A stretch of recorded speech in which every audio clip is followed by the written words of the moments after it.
Salut les bricoleurs, bienvenue dans mon atelier. Aujourd'hui, petit vlog, je prends la parole, je fais vraiment pas souvent. Je parle pas beaucoup de moi parce que c'est pas le plus intéressant, je trouve. Mais il y a beaucoup de questions qu'on me pose et puis il y a une demande, des gens qui veulent savoir ce que je fais, comment est l'atelier.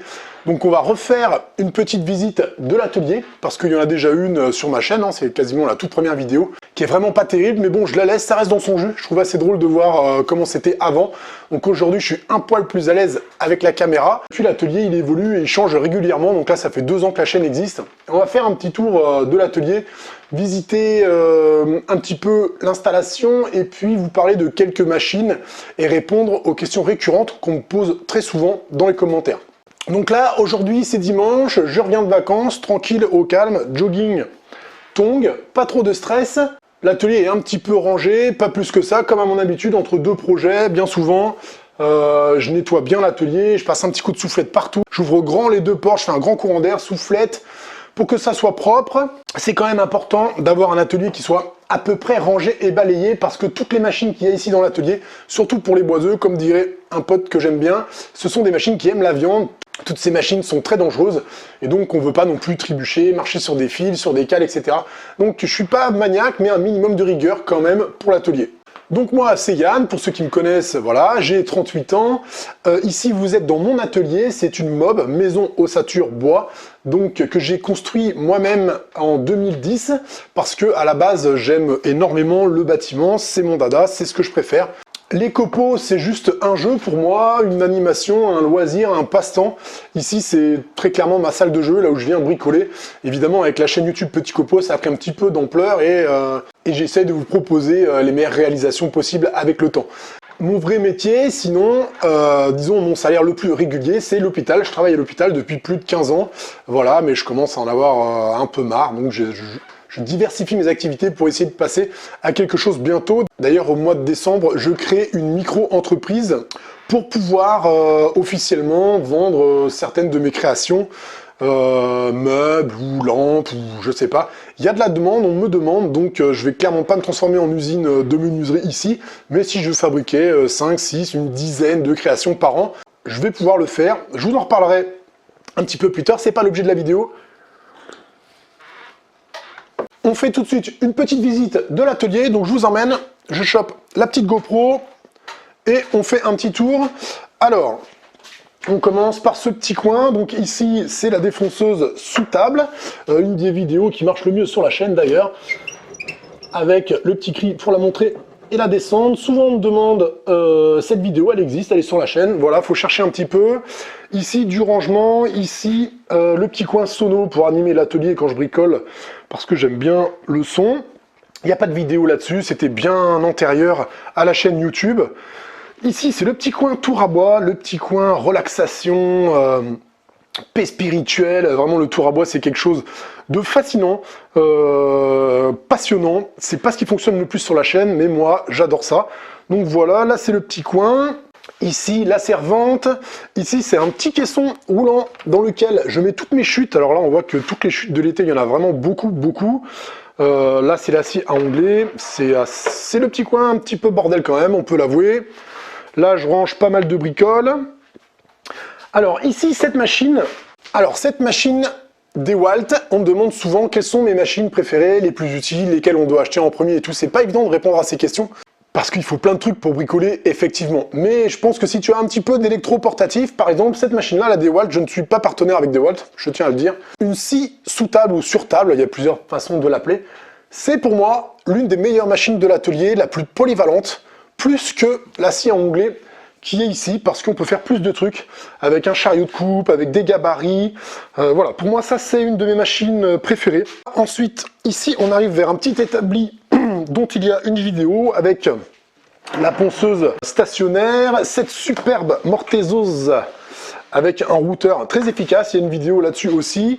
La machine Triton, pareil, question récurrente, où est ta Makita? Parce que j'ai fait un essai sur la Makita et pas sur la Triton. Je réitère mes propos, je n'ai fait des essais et des tests machines que sur des machines que j'ai achetées moi-même avec mes petits sous. Maintenant, il y a des partenaires, ça existe, ils m'envoient des trucs. La Triton c'en est un. Donc j'ai mis de côté la Makita pour utiliser la Triton. Ce sont 2 machines qui sont pour moi équivalentes, qui marchent tout aussi bien. Et je ne fais pas de test de machine qu'on me donne parce que pour moi, tout simplement, je trouve qu'il y a conflit d'intérêts. Certains le font, c'est très bien, il n'y a pas de problème, je ne juge absolument personne, sauf que moi, j'ai pas envie de le faire. Ensuite, par là, c'est un petit peu plus le coin bordel. Là, c'est la machinerie de la piscine, mais on s'en fout. Quelques étagères, là, des rondelles qui sèchent, vous allez en voir, j'en parle dans des vidéos. Une petite scie à ruban Kitty, j'aurais pu faire un test, mais bon, c'est un achat d'occasion. Ici, la ponceuse, ou la sableuse, ou la planeuse, ou la ponceuse à rouleau, voilà, ça c'est une bonne machine, c'est vraiment pas indispensable dans l'atelier, c'est du plus, clairement, c'est du luxe. Ici, la toupie Kitty d'occasion aussi, que j'utilise de moins en moins, mais je la garde parce que quand j'ai des gros projets, c'est quand même intéressant. Là, on arrive dans un petit coin qui est évidemment très important. J'ai centré le bouton de démarrage.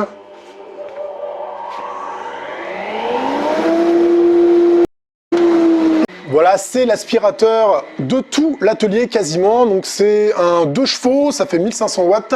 C'est indispensable dans un atelier aussi parce que la poussière c'est l'ennemi du bricolou, du boiseux, du menuisier. Il faut se protéger, mais je mets quand même quasiment en permanence le masque anti-poussière dans l'atelier pour me protéger aussi. Donc chaque machine, grosse machine disons, est raccordée avec un tuyau de PVC comme ça et des guillotines qui permettent d'isoler chaque machine pour avoir plus de puissance quand j'utilise celle-là. Et ça va d'ailleurs jusqu'à mon tour à bois qui est là-bas. On continue, donc ça c'est une vidéo très récente, vous l'avez vu, la scie à métaux. Là j'ai une petite ponceuse à bande que j'ai mis en stationnaire qui me sert pas mal aussi. Ici c'est toute ma zone d'affûtage des outils pour le tour à bois.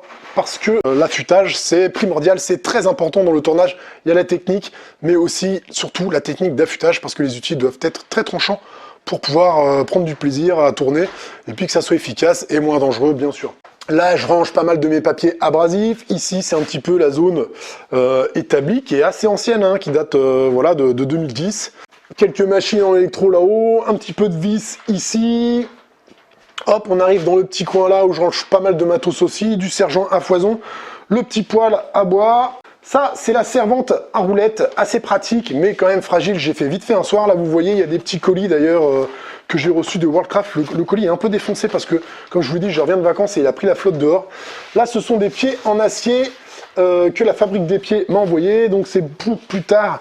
Il y a vraiment énormément de projets. J'ai vraiment énormément de projets. Et je ne vous mens pas, c'est que j'en suis complètement débordé. De temps en temps, je me fais une petite liste de ce que je voudrais faire et la liste ne fait que s'agrandir. À chaque fois que je mets les pieds dans l'atelier, je n'ai jamais pris cette liste. À chaque fois, j'ai un nouveau projet qui s'empile sur les autres. Dans les projets vraiment les plus proches, les plus urgents, il y a un gros établi vraiment solide en Douglas. Douglas parce que l'autre meuble, l'autre établi sur lequel il y a des machines stationnaires est en Douglas, donc pour respecter un petit peu le style. Il y a une belle table de salon avec une inclusion dedans et des pieds en fer pour un pote qui me l'a commandé. J'ai aussi tout un tas de petits gabarits. J'aimerais bien vous faire le gabarit pour découper les cercles avec la défonceuse. On me le demande souvent. Je voudrais faire un gabarit pour remplacer le système Craig que j'ai aussi parce que c'est assez simple à fabriquer. Et puis, je suis en train de refaire en ce moment le bureau chez moi, vraiment un joli projet. Ça va être un magnifique bureau, chêne, valchromate. Donc ça fait partie des très gros projets qui sont les plus urgents et qui vont arriver le plus rapidement. Voilà, je prépare aussi pour la fin d'année un jeu concours parce que vous aimez ça. Ce sera dans le même style que d'habitude. Je vais essayer de gratter pas mal de petits cadeaux auprès de tous les partenaires. Ça sert à ça aussi, pour vous les faire gagner. Je trouve ça assez drôle. Je le fais pas souvent parce que c'est contraignant, ça prend du temps. Donc moi, je suis un simple bricolou, voilà, un amateur qui bricole dans son atelier. Avant de faire des vidéos YouTube, je regarde un petit peu de YouTube, de YouTubeurs. Pas énormément non plus, surtout en général des étrangers. Mathias Vandel, Andy Philippe, Paskmake, voilà, ça c'est des étrangers. Je regarde pas beaucoup de youtubeurs francophones. Je vais quand même en citer quelques-uns qui m'ont donné envie de bricoler tous ces petits copeaux. Martin Seguin, par exemple, Marc Dubuc, pour le tournage sur bois, voilà, qui est très pédagogue aussi. Dans les pédagogues aussi, vous avez Samuel Mamias, qui est un personnage pas très fun, pas très rigolo, je dis ça vraiment très gentiment, j'espère qu'il m'en voudra pas, mais qui magnifie le travail du bois, qui sublime cette matière.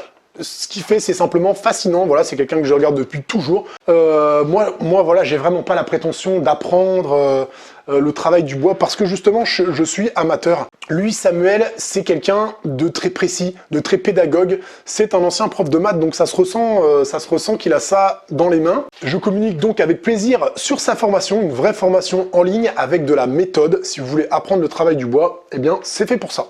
Voilà, moi je vous donne un petit tuyau de temps en temps, j'essaie d'expliquer 2-3 trucs, mais ce qui m'intéresse vraiment sur YouTube, c'est le partage. Pour moi, c'est la plateforme idéale pour partager ce qu'on fait, donc pour vous donner des idées. Voilà, je suis pas un vlogueur ou une starlette d'Instagram qui va raconter ma vie. Je vous montre ce que je fais, mes petites bricoles. J'essaie de transmettre ma passion, voilà, de vous donner envie. C'est ça qui nous plaît aussi à nous les youtubeurs, c'est transmettre cette envie de bricoler. Voilà, on a bientôt fait le tour. Vous le savez peut-être, le montage vidéo, c'est quelque chose de long, de chronophage, voilà, qui prend beaucoup de temps, mais je le fais quand même avec plaisir. Certaines personnes, il y a de ça quelques mois ou quelques années déjà, m'envoient des messages privés, voilà. Mais Yann, où est ton Tipeee?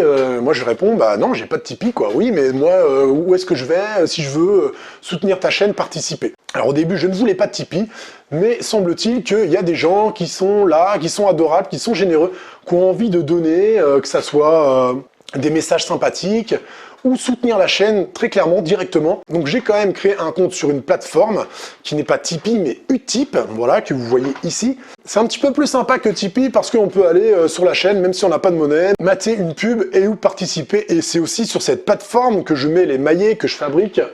Là, j'en ai plus sous la main. D'ailleurs, vous m'excusez, c'est très souvent en rupture de stock. La demande est tout simplement il y a trop de demandes pour moi, je peux pas suivre la fabrication. Mais il y en a qui arrivent là, je vais essayer d'en fabriquer quelques-uns, ils seront là avant les fêtes. Donc je vous en reparlerai dans les vidéos à suivre. Voilà, pour le soutien, il y a aussi les liens affiliés, donc je refais un point aussi là-dessus, je vous explique. Il y a ManoMano, Amazon. Donc je mets des liens dans ma description ou sur ma chaîne qui peuvent être affiliés, c'est pas le cas pour tous, mais Amazon et ManoMano ça l'est par exemple. Donc comment ça fonctionne? C'est très simple, vous cliquez sur ce lien, ça vous emmène sur le site. Et quand vous faites vos petites courses, eh bien nous on touche un petit pourcentage. Alors c'est pas grand chose, hein, c'est quelques miettes, entre 2 et 5% selon les sites et selon ce que vous achetez. Mais ça marche pas mal et il y en a beaucoup qui jouent le jeu, qui vont commander dessus. Donc je voulais vous remercier aussi pour ça, c'est super sympa, merci à vous. Et enfin, je ne peux pas finir cette vidéo sans parler de Alex, de la chaîne YouTube Hayek. C'est le mec qui fait du son, qui a une chaîne YouTube, je vous mets un petit lien ici.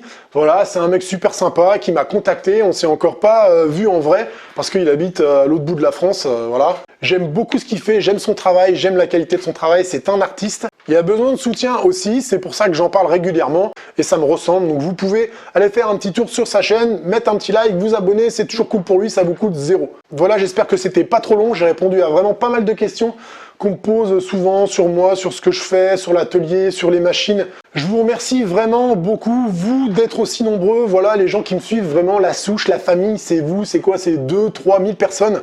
Vous allez voir, regardez le compteur en bas de cette vidéo, c'est à peu près le nombre de vues que ça va faire. Donc c'est vous, ceux qui suivent toutes les vidéos, qui mettent des likes, qui m'envoient des commentaires, qui me soutiennent. Il y a quasiment que des retours positifs. Vous êtes vraiment très cool, donc je vous remercie vous. Cette vidéo, elle est pour vous. J'espère que ça vous a plu. Je vous fais plein de bises et rendez-vous très bientôt dans l'atelier parce qu'il y a vraiment un max de copeaux. C'est sûr et certain. Pour l'instant, je lâche pas l'affaire, j'ai toujours l'envie. Je vous fais donc la bise. Je vous dis à très bientôt dans l'atelier. Du coup, j'ai pas bu mon thé. Voilà, est-ce qu'il est encore chaud? Allez, bref, portez-vous bien. Ciao, bye.